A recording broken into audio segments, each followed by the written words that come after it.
এদেশের ক্ষমতা কে আসে কে যায় তা নির্ধারণ করে দেখে ধর্মীয় সংখ্যালঘুরা। পরবর্তীকালে সরকারের শাসন আমল দেখেছি, সেই শাসন আমলে বাংলাদেশের ধর্মীয় সংখ্যালঘুরা কি পরিমাণ নির্যাতিত নিষ্পেষিত হয়েছে আমরা একটা পরিবর্তন আশা করেছিলাম। তারই আশায় সারা বাংলাদেশের ধর্মীয় সংখ্যালঘুরা একযোগে সকলে সেই পরিবর্তন লক্ষ্যে স্বাধীনতার সপক্ষে শক্তিকে ক্ষমতায় বসিয়েছিল। কিন্তু দুর্ভাগ্যের বিষয়, স্বাধীনতার সপক্ষে শক্তি ক্ষমতা আসার পরও বাংলাদেশের এক শ্রেণীর উগ্রবাদী গোষ্ঠী এই দেশকে অস্থিতিশীল করার জন্য সারা দেশের ধর্মীয় সংখ্যালঘুদের টার্গেট করে তাদের বিভিন্ন মঠ মন্দিরে হামলা করেছে এবং বিভিন্ন জায়গায় আমাদের ধর্মীয় সংখ্যালঘুদের হত্যা করা হয়েছে। তার প্রতিবাদ আজকে আমাদের মানববন্ধন।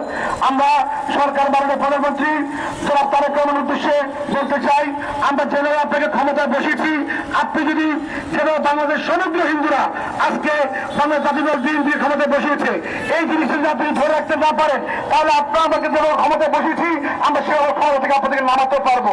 কারণ আমরাই এদেশের ক্ষমতা কে আসে কে যায় তা নির্ধারণ করে দেখে ধর্মীয় সংখ্যালঘুরা সেটাতে আপনার থেকে হারে হারে চার পেয়েছেন।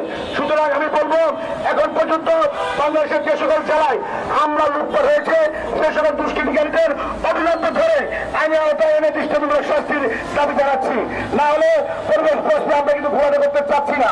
আমরা চাই এদেশে সকলে মিলেমিশে বসবাস করবো। এই দেশটা আমাদের সকলের, এই দেশে হিন্দু মুসলিম বৌদ্ধ খ্রিস্টান সকলের একই, আমরা চাই সকলে মিলেমিশে বসবাস করার জন্য। কিন্তু আমরা দেখতে পাচ্ছি আপনারা বর্তমানে একটি উগ্র গোষ্ঠীকে দেবে প্রশ্ন দিচ্ছেন, সেই প্রশ্নে আসলে আপনার সেই দাদাগুলো পড়ে যাবেন। আমরা চাই না যে ওই উগ্রবাদী গোষ্ঠীকে আপনারা এখনই যদি তার মধ্যে যদি না সামলান তাহলে সেটা কিন্তু আপনাদের জন্য ভবিষ্যৎ জন্য একটি কালে দাঁড়াবে।